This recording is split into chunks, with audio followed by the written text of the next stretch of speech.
Thank you for joining us. My name is Jennifer Homendy, and I'm the chairwoman of the National Transportation Safety Board.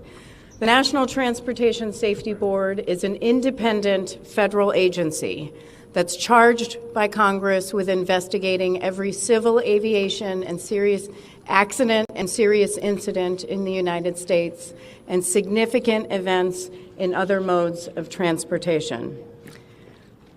I want to start by expressing our deepest condolences, our sympathies on behalf of the entire board for those who lost loved ones in this terrible tragedy.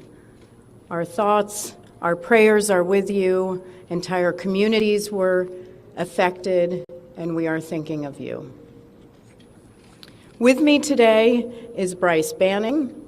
Bryce is a senior aircraft accident investigator with the National Transportation Safety Board. He's also going to serve as our investigator in charge of this investigation. Also with me today is the entire board.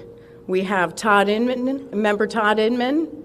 Todd is going to serve as the board member on scene, the spokesperson for this investigation.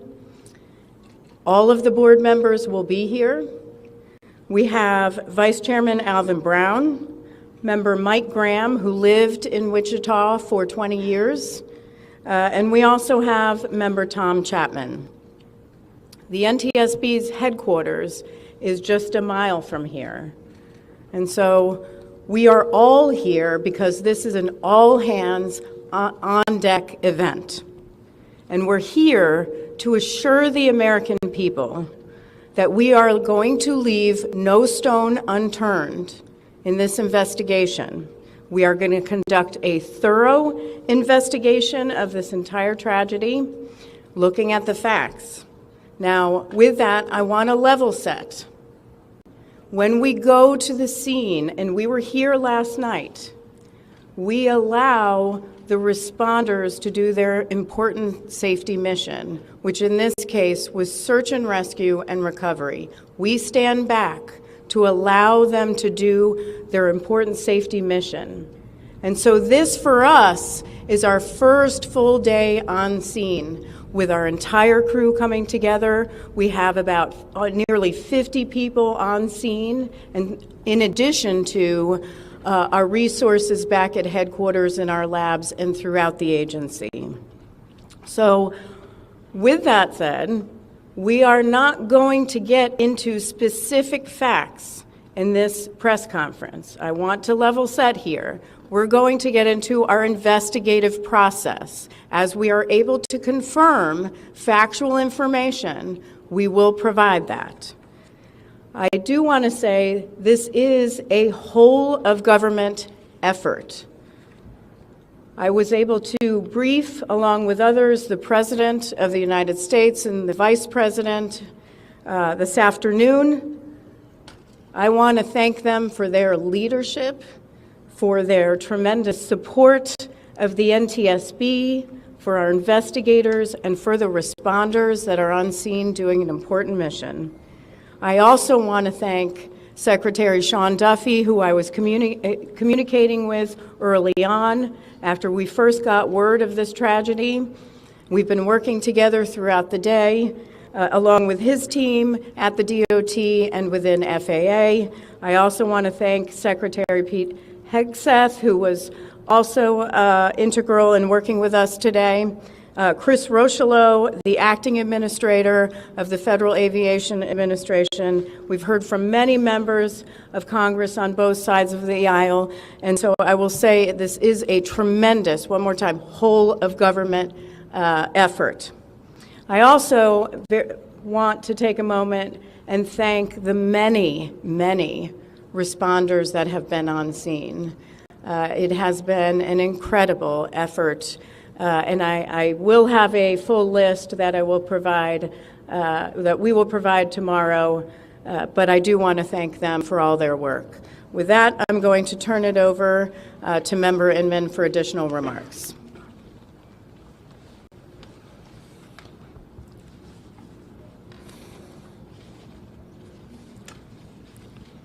So today is our first full day on scene.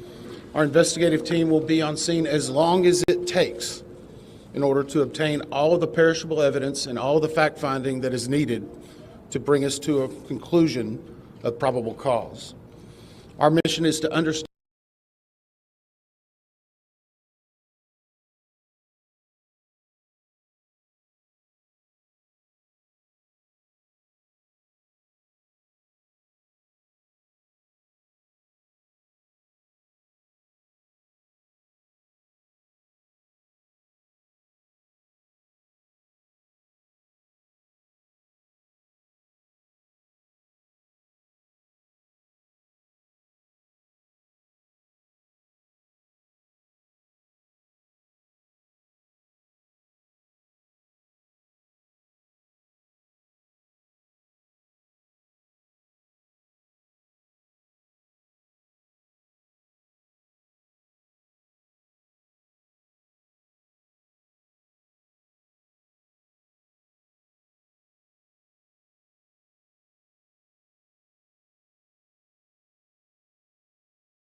the history of the accident flight and crew members' duties for as many days before the crash as appears relevant. We'll be forming a structures group, which will be the documentation of the airframe wreckage and the accident scene, including calculation of impact angles to help determine the plane's pre-impact course and altitude. We'll have a power plants group. They will do the examination of the engines and the engine accessories. We'll have a systems group. They will study the components of the plane's hydraulic, electrical, pneumatic, and associated systems, together with the instruments and elements of the flight control system. We'll have an air traffic control group. They will do reconstruction and review of air traffic control systems provided to and including acquisition of pertinent flight track surveillance information, what you might typically think of as radar or ADS-B, along with controller pilot communications. We will also have a survival factors group. They will be doing the documentation of impact, forces and injuries, community emergency planning, and all crash and fire rescue efforts. Also, due to the unique nature of this crash, we will be having a helicopter group as well. Lastly, we will have a human performance group, and this will not be its own group. It will actually be a part of the operations, air traffic control, and helicopter groups. They will study the crew performance and all before the accident factors that might be involved in human error, including fatigue, medication, medical histories, training, workload, equipment design, and work environment. Now we're going to take a few questions, but I will again stress we don't have a lot of information now. We will continue to gather that. We will try to release it as we can, but we will only talk about the facts of the case that we know right now. I'm going to ask, we'll call on a few people. I'm going to ask that you state your name and affiliation. James Matthews from Sky News. So we heard from President Trump today talking about DEI hiring policies within the FAA and associating that with the cause of this accident. What do you say to that? Well, unfortunately, I didn't hear the remarks. I was briefing House and Senate members, but I believe, Chair, would you like to take that? As part of any investigation, we look at the human, the machine, and the environment. So we will look at all the humans that were involved in this accident. Again, we will look at the aircraft, we will look at the helicopter, we will look at the environment in which they were operating in. That is standard in any part of our investigation. I'll turn it back. Chair, can I ask you, has the flight data recorder been recovered yet? And what is the difficulty in a water disaster like this, which presents a very difficult environment for your investigators and the people out of the water? Well, the question was on the flight data recorders. And we have not recovered the flight data recorders yet. We know they're there. They are underwater. This is not unusual for the NTSB. We have many times recovered flight data recorders in water. We have our lab right here that is about a mile from the NTSB, so it's not unusual. And once we get those, we'll be able to get those read and information from them to be able to provide further information to you. I'm going to turn it back over to Member Inman. Sir. Heather Henry with CBS News. Earlier today, Defense Secretary Pete Hegseth said a mistake was made last night. Based off of you all's initial investigations and preliminary findings, have you all been able to tell whether this was human error or mechanical failure? The question was, is there been human error or mechanical failure? We don't know what we know just yet. We do not know enough facts to be able to rule in or out human factor, mechanical factors. That is part of the NTSB investigative process and where all of these groups will come together.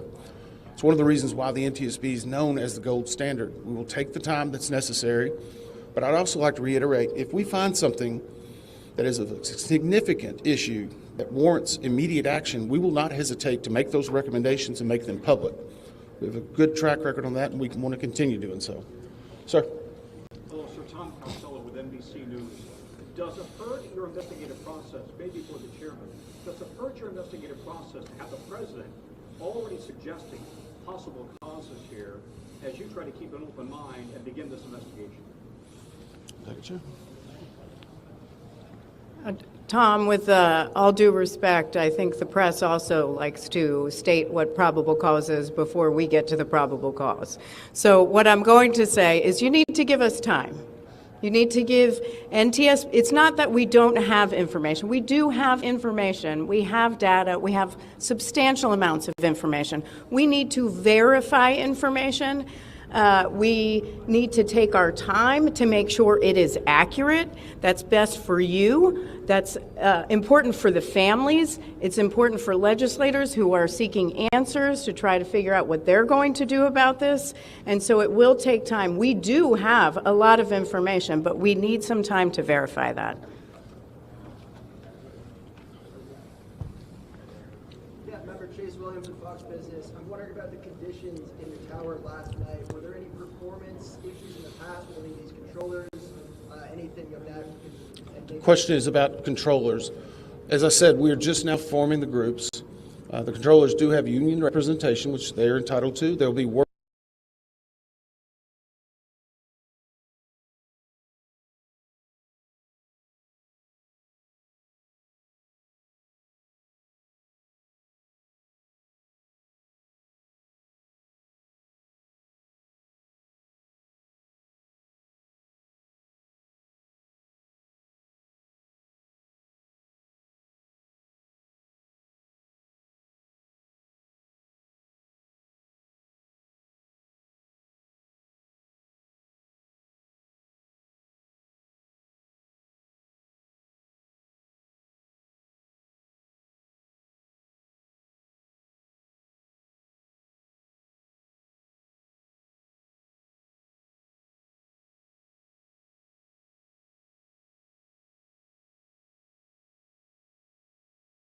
working with our party system and our party groups. They will be conducting interviews. Those interviews will need to be analyzed, transcribed, and other team members will need to look over it. It'll be a long process, but we will go through the entire history. Michelle Belgray, The Independent. My question is for the chairwoman. Can you tell us more about what the president and the vice president's responses were when you briefed them this afternoon? Sure. So the question was about my briefing for the president and the vice president. As is standard, we offer briefings on our process and what we know, and this was a briefing with the president and vice president and with Secretary Duffy and Secretary Hegseth and also the acting administrator of the FAA. There was discussion on what we know so far and our process, and that was about it. Madam Chairwoman, Stephanie Ramos with ABC News. Similar to Tom Costello's question, the President has stated what may have caused the crash, stating common sense. Does that affect your progress at all at this early stage? Yeah, so the NTSB, we conduct an important safety mission where we take a very careful approach. I'm sorry, the question was on speculating during investigations, which is we often hear about. What I will say is we look at facts on our investigation, and that will take some time. And at some point, we'll be able to provide that factual information, as Member Inman said, and provide that hopefully tomorrow. Hang on a second. Dave. Jefferson from Reuters. Have you been able to retrieve the black boxes from the helicopter? Has the military decided whether they're going to read those to the NTSB? And what about the ATC tapes? So the question was about black boxes, which are referred to as black boxes, which are typically orange. We have not recovered any of the boxes involved yet. We feel comfortable and confident that we will be able to. Right now, recovery of life is probably most important in those that were involved. I mean, there are still ongoing recovery efforts involving the fatalities involved, along with some debris is coming out as well. We will make sure that that perishable evidence is maintained. We have a great process for that. We will probably have more than one black box, so to speak. It's our understanding that the Sikorsky helicopter is equipped with some form of recording devices, and those will be read either by the DoD or by us. We have a good starting relationship with them, and we've already made agreements in order to be able to do that. So I feel comfortable in what we're going to be doing. The other question was about air traffic control. We received a very large package of information from the FAA at about 3 a.m., I believe, this morning. That is still being reviewed and analyzed. I would say there's a lot more information that usually comes in that than what you might find online and people might speculate about. And that is part of that overall process where we take the time to get the information correct and to make sure all the parties are engaged and involved and can fact check that information. One. Gabe Cohen from CNN. Can you tell me if the NTSB has reviewed this FAA internal report that has been cited by the New York Times indicating that the controller that was on duty at the time of the crash was doing a job that's usually done by two people? We have not reviewed any specific reports about the controllers at this time, at least from the leadership team. Our investigators are continuing to pull all that information, their personnel records, their files, where they were at, whether they were fatigued. All that information will be part of that investigative process. But right now, we can't speculate on anything that may have been reported in the media until we get the opportunity to validate and understand how it impacts the investigation. We're going to take just a few more questions. Follow up on that. Sir? Yeah, Warren Khanna, Beaver Magazine. What's the process and logistics like of bringing the families in? Are they coming into the airport? And how are you going to sort of treat the sensitivity of bringing them to the place where this tragedy happened? So the question is about the families. And many of those families are still en route. Some are still being notified from both the military and from the commercial crash. There is a family assistance facility that's being stood up by American and PSA Airlines in Bethesda, Maryland. They've already been working on that, standing it up. Our team from our disaster assistance team has also been coordinating with them. We plan on briefing them. It is customary that at some point, if the families wish to go to part of the accident site, that we would arrange such a thing, but it will only be when we know that it's safe, we have the correct perishable evidence, and we can do it in the proper modesty that should be for those family members. It will be a little bit of a process, but it will take some time. Sir, to follow up on the air traffic control system. No. Sir, or you? I know that Marielle Fairville with DC News now. We've heard from some witnesses that they saw people were able to come down the slides of the plane. Has there been any indication that people made it off the plane into the water? Well, again, we will not speak to the fatalities. The D.C. medical examiner will, but I think the D.C. fire chief this morning very succinctly said correctly that we believe there are no survivors. What were they off the plane? Like, did they even get out of the plane? Last question. So, hang on one second. Right now, we're going through the debris fields. Nothing we've seen would indicate that maybe slides or chutes were deployed. It was a very quick, rapid impact. But we've seen nothing in that regard so far from the evidence we had, but we still need to verify all of that information. One more question? For example, are you going to be looking at the family member's cell phone? Go ahead. Jeff Cook, ABC News. What do you know about the altitude of the helicopter at the moment of impact? And can you talk about the procedure for such helicopters in that area? The question was about the helicopter procedures. And in D.C., it's kind of a unique environment. We've been getting briefed more and more by the FAA. I'm not an air traffic control specialist, but they're actually helicopter zones, if you will, or tracks. And this one was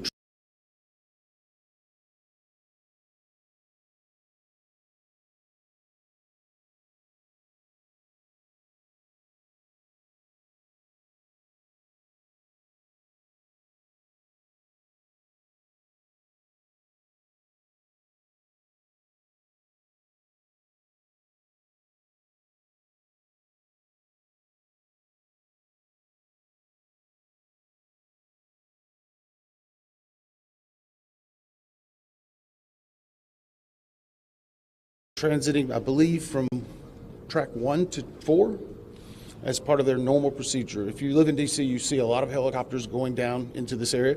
So there's a very well-defined system in that regard. As far as altitude, until we get the additional information, we can't validate or basically corroborate any of that until we get more of the electronic data and the data that's on the plane. I do want to clarify one question that also came about cell phones.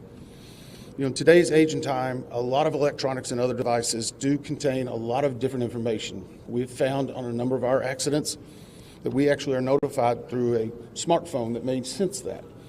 As part of our process, we will obviously treat all of the effects of the deceased with dignity. We are already starting to pull that information together. If we feel that it's necessary to find or pull some of that information, we will work with the families and make sure we do it in a manner that's respectful for them and their privacy. But right now, we don't have any plans specifically on that amount, on that area until we need to. Thank you very much.